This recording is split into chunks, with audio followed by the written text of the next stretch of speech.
The birthplace of the Bohemian Revolution. From Cowork 591 Studios, this is the Steve Brown Arts Center Podcast Network. With producer Blake Tempus, I'm Jim Gillespie. Dale is on assignment tonight, and this is the Jesup News for May 27th, 2024. Click follow and rate, as well as tell a friend.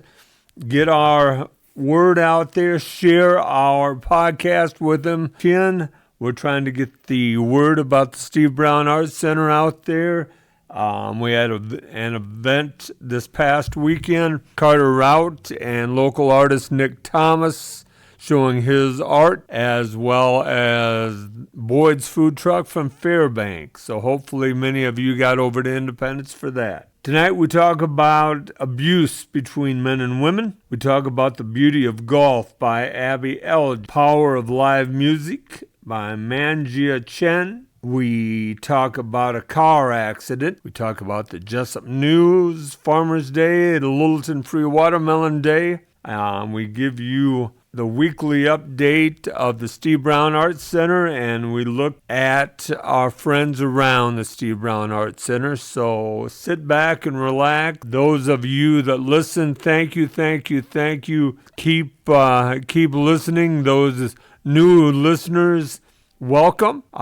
Those of you here in Jesup, welcome. Those of you in Iowa and in the United States and even around the world, welcome. The Steve Brown Arts Center is a 501c3 nonprofit organization that has a vision for artists, young and old alike, to have the opportunity to better themselves while helping to build the skills of those around them. The long-range vision is to house a rural artist residency program for professional and emerging artists in all areas of the arts and the humanities.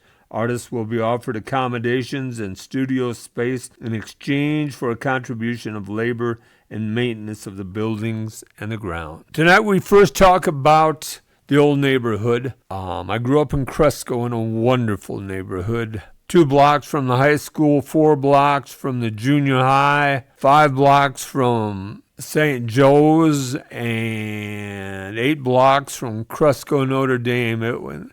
If we wanted to break into a gym, it was easy to find a gym to break into. It was wonderful. But the neighborhood was special. There were 60-some kids in that neighborhood. And next door, there lived a wonderful family. They had a boy that was about 2 years older than me, a girl that was my age, and another girl that was about a year and a half younger than I am. And they had a wonderful mother and a wonderful father. And I went to school with that girl until we graduated. And that girl was wonderful to me.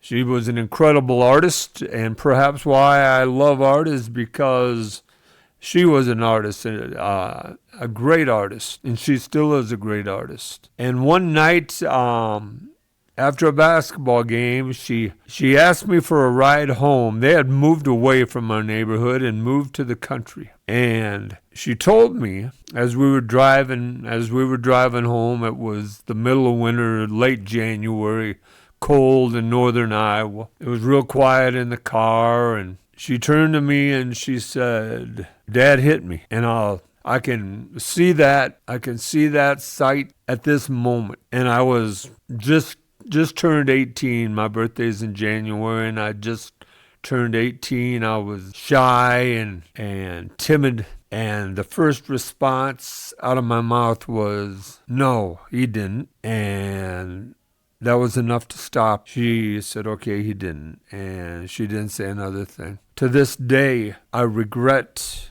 not helping her, not saying something. I don't know what an 18-year-old high school senior could have done for her, but I regret not being there for her, at least, and giving her someone to talk to. But I couldn't believe that her father would hit her. Well, I went to college, and my junior year, as young juniors in colleges do, go out on a Friday night. And as I was coming back to the dorms, I heard a young man and a young woman yelling at each other, and I watched this young man grab the woman and slap her. My instinct, maybe I was older, but my instinct was to run to her aid, and I started running toward her, and the boy that had slapped her ran away, and I asked her if I could help her, and she was crying pretty hard, and she said, no, just leave me alone, and she walked a different direction from where the boy had run, and I let it go. I mean, I didn't leave it go, but, I can remember that night as if it was right now. Well, about that same time, a friend of the family lived in the town where I was going to college, and so I would go for meals at their house, husband and wife, and they had kids in school, young kids. And one night I went over there for supper, and I just happened to go early, as I do. I'm an early person. And I came upon that man abusing her. We are in a culture where abuse is rampant. We had Amanda on a couple weeks ago dealing with a man or the bear. Well, the reason women will choose bears is because they can show the marks from the bears. They can't show the abuse they take from their spouses, their boyfriend, their fathers, their parents. Some statistics: on average, nearly 20 people per minute are physically abused by an intimate partner in the United States. 1 in 4 women and 1 in 9 men experience severe intimate partner physical violence, intimate partner contact sexual violence, and or intimate partner stalking, with impacts such as injury, fearfulness, post-traumatic stress disorder, use of victim services, contraction of sexually transmitted diseases, etc. 1 in 3 women and 1 in 4 men have experienced some form of physical violence by an intimate partner. 1 in 7 women and 1 in 25 men have been injured by an intimate partner, and 1 in 10 women have been raped by an intimate. Data is unavailable for male victims. 1 in 7 women and 1 in 18 men have been stalked by an intimate partner during their lifetime, to the point of which they felt very fearful or believed that they or someone close to them would be harmed or killed. On a typical day, there are more than 20,000 phone calls placed to domestic violence hotlines nationwide. The presence of a gun in a domestic violence situation increases the risk of homicide by 500%. Intimate partner violence accounts for 15% of all violent crime. Women between the ages of 18 to 24 are the most commonly abused by an intimate partner, and 19% of domestic violence involves a weapon. 1 in 5 women and 1 in 71 men in the United States has been raped in their lifetime. That's a frightening number. 1 in 5 women and 1 in 71 men have been raped in their lifetime. Almost half of females and male victims of rape in the United States were raped by an acquaintance. Of these, 45.4% of the female rape victims and 29% of male rape victims were raped by an intimate partner. Until we make this a priority in our country, people, this will be our silent shame. We have to somehow change this. And it is not only up to law enforcement, but it is up to our society to make those victims our priority, to make their life better. This is Steve Brown, Arts Center Podcast Network. I'd like to thank some sponsors right now. The Reyes Concrete, as always, is there for us. The Littleton Lounge, the Third LLC in Gale is there for us. The Littleton Chatham Historical Society, Laces, Joe and Judy Olson. The Independence Bulletin Journal, Derek's Repair LLC, and Keith Bickert are just a few of our sponsors. I'd like to thank them, and please, people, support our sponsors as they support us. get out and use those sponsors, please. And White Funeral Home announcements. Somebody asked why we do the obituaries. There's a number of people from Jesup that listen to this and don't know of the passing of people in our town. And so the obituary, although we do it like the old-fashioned obituaries from the radios of an earlier time, we try to talk about the people that passed away and get those names out there and do it as a service for people that no longer live in Jesup. This week there's only one. Roger Leonard Fox, 87 years old, of Independence, Iowa, and formerly of Jesup, Iowa, died Sunday, May 19th, 2024 at his home. Memorials may be directed to the family or to the charity of the donor's choice. Online condolences may be posted at White Funeral Home. Roger was born March 3rd, 1937 in DeSoto, Wisconsin, the son of Donovan Fox and Lucille Taylor Fox. He graduated from DeSoto High School with the class of 1954. On July 16th, 1960, he was united in marriage to Lois Ann Garrett in Lansing, Iowa. Roger worked as a machinist at John Deere in Waterloo for many years before retirement.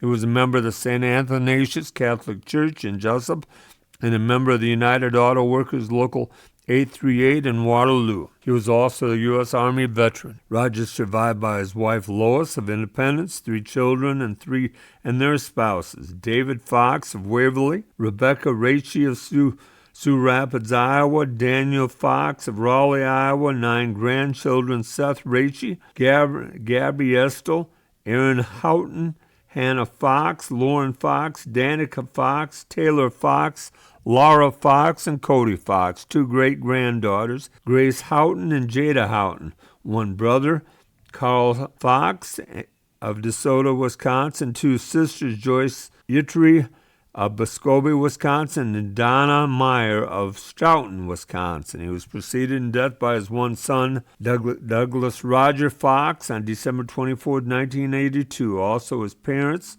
1 brother, Jerry Fox, and a brother-in-law, Lowell Yitri. White Funeral Home of Jesup, Iowa, was in charge of arrangement. Golf was a passion to me. In high school, I would try to golf, and my friends were incredible golfers. By incredible, they were better than bogey golfers. And I was bad. I was double bogey golfer, if that good. And as I got older and became a teacher, I had time in the summer to golf. So I decided I was going to make myself a better golfer. And at first, it became a challenge to go under 50. But then I decided one summer that I was going to buy a cart, and I played 18 holes in the morning and 18 holes at night. And sometimes I would play 18 during the day. God, I love golf. And I became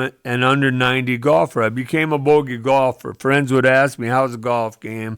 And my response was, I'll die a bogey golfer, and I will die a bogey golfer. I think my last round that I shot a 44.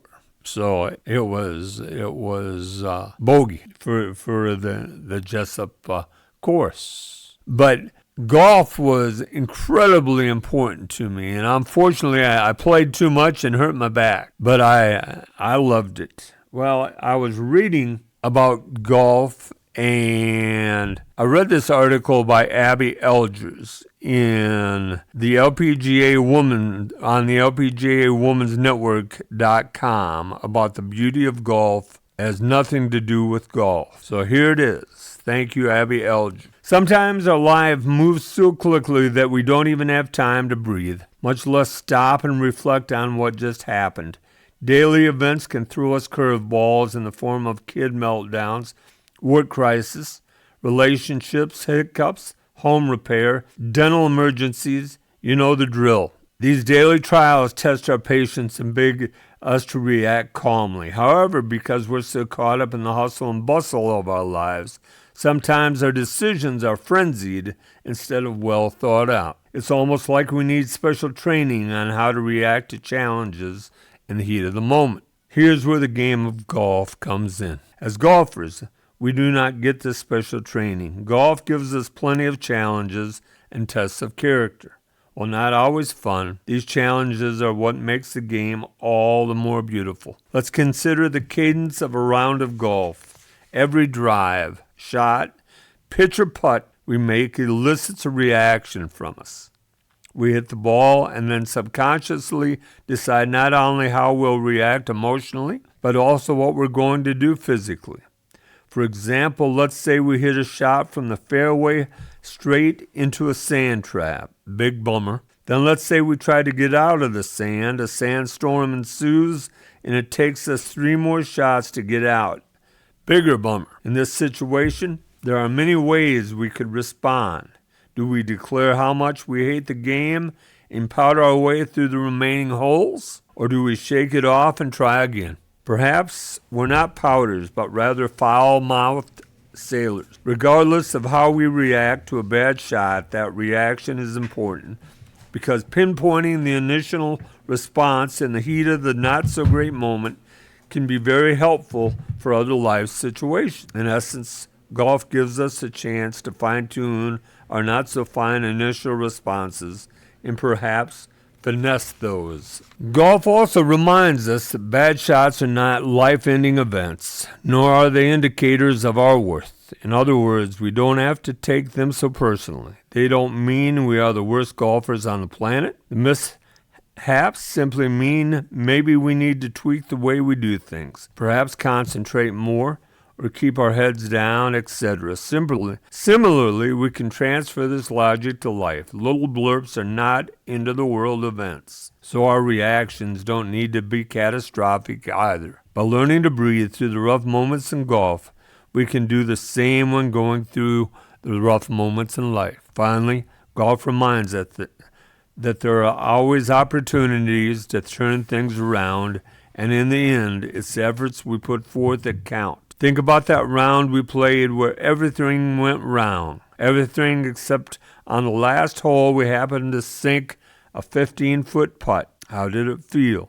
Pretty awesome, right? Shots like that remind us that no matter how dark things are, our game can always be turned around. So as we hit the link, remember that each round not only has the power to make you a better golfer, but a more balanced person as well. Take the lessons learned on the course back into the real world and see what happens. That story goes out to 2 people. Innovative wealth management owner Zach Knutson. He is a big golfer and taught me a lesson or 2 on the golf course. And my cousin Judy, who has played now over 40 years and has taught me a lesson or 2 on the golf course. I've enjoyed golf with both of those people, and I hope they're shooting par. This is Steve Brown Arts Center Podcast Network. I'm Jim Gillespie, along with producer Blake Tempus. In library news, don't forget the Little Tot Story Time meets every Thursday at 10:30. In the Spice Club, the May Spice is hibiscus. Don't forget they have exercise with friends every Monday, Wednesday, and Friday morning at 8 a.m. in the library community room. Stop in and join them. The creature feature, the naturalist from the Fontana Park will bring a special creature to share with us and leave at our library for the month of June. So join us Wednesday, May 29th at 11 a.m. Storytime in the Park, backed by popular demand. Join us for Storytime in the Park every Thursday at 10:30 a.m. May 30th through June 27th. We will meet May 30th at Parker Muncie Pioneer Park at Church, 10th and Ainsworth Street. All ages are welcome to attend. Do you like books? Do you like beer? Join us for our Books and Brews Book Club. We talk about books and drink beer the second Monday of every month at Allerton Brewing Company in Independence. Our next Books and Brews meeting will be on Monday, June 10th at 6:30 p.m. We will discuss The Cinderella Pack by Sarah Strohmeyer. Pick up your copy of the selected book on the Jesup Public Library and meet at Allerton for a lively discussion. Chapter Chat book, the June book, is The Frozen River by Ariel Lauhan, is available to pick up at the library. Book Club will meet Monday, June 17th at 1 p.m. Don't forget the Adventure Pass program. Did you know our library card can get you into area attractions for free? Yep, through our Adventure Pass program, Jesup Library card holders who are 18 years and older can borrow passes to the Blank Park Zoo, the Grout Museum District, and the Quad Cities Fun Bundle, the Putnam Museum, the Botanical Center, and the Nibes Zoo. Visit the library's website today to learn more about the Adventure Pass program and start planning your next adventure. Don't forget Movie Monday, although there's no movie for May due to Memorial Day holiday, but stay tuned for Movie Monday returning in June.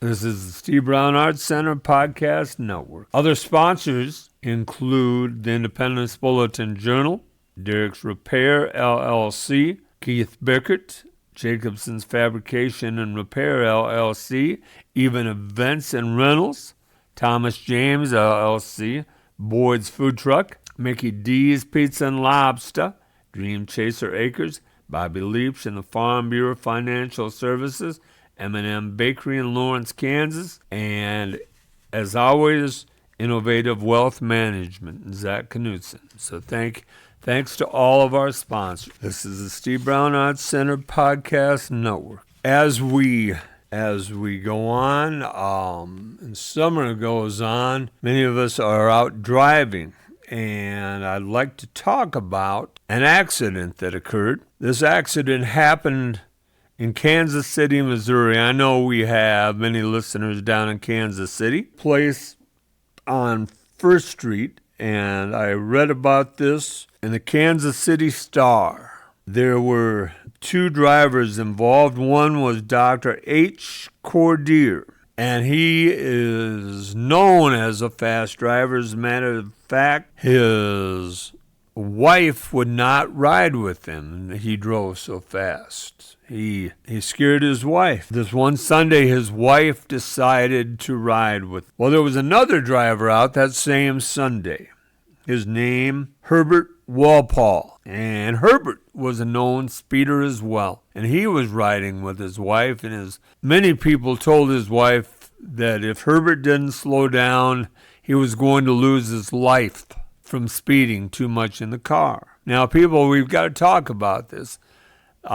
Even at 20 miles an hour, if two cars are going 20 miles an hour and they hit head on, it can be catastrophic. It happened one Sunday, when Dr. Cordier and Herbert were driving down First Street, and both of them were speeding. Imagine that. And they hit each other head on First Street in Kansas City, Missouri. No speeding tickets were issued to either gentleman. There was no reason for this accident. The weather was good. There was no traffic. There were only two cars on First Street that day at that time of the accident. But this accident took place in May of 1901. It was the first automobile accident ever. Thank goodness Dr. Cordier and Herbert both walked away from their crash. But that was the first automobile accident documented in the world. This is the Steve Brown Arts Center Podcast Network. As I said, we had the summer welcome at the Buchanan County Tourism Center this past Friday. Upcoming event, June 15th, we are having the big brass band at the Jesup Farmers Market. It is from 9 to 11, so stop down and join them. On June 20th through the 22nd, we are having a couple of events at the Jesup Farmers Market. July 27th is Littleton Watermelon Day. August 9th is the end of the summer at the end of Buchanan County Tourism Center, where Emily Ann Bauer. And then August 15th, we will have the Youth Talent Show at the Land of Corn Pavilion. So get out to our events, please, and support the Steve Brown Arts Center. The Steve Brown Arts Center is a 501c3 nonprofit organization. A quick note of thanks is Allie Borgerding, our intern, has gotten a job, and she will be leaving us. But we'd like to thank Allie for her help, and let you know that Allie Allie will be a great success where she goes. If you'd like to donate to the Steve Brown Arts Center or have an idea for an event, go to the SteveBrownArtsCenter.org and follow the link. If you have news or would like to sponsor us, email us at jim@SteveBrownArtsCenter.org and call 319-290-0241 and leave a message. I'd like to thank, as always, Blake Tempus for being here for us. And if you see Dale Reber out there on his travels, I'd like to thank Dale for all he does for the Steve Brown Arts Center as well. I'm Jim Gillespie with producer Blake Tempus, and I'd like to thank Kelly Seahaas here at Cowork 591 Studios for allowing us to use the studio. Thanks to the audience for bringing these stray dogs into your day, and remember, each day is about little victories.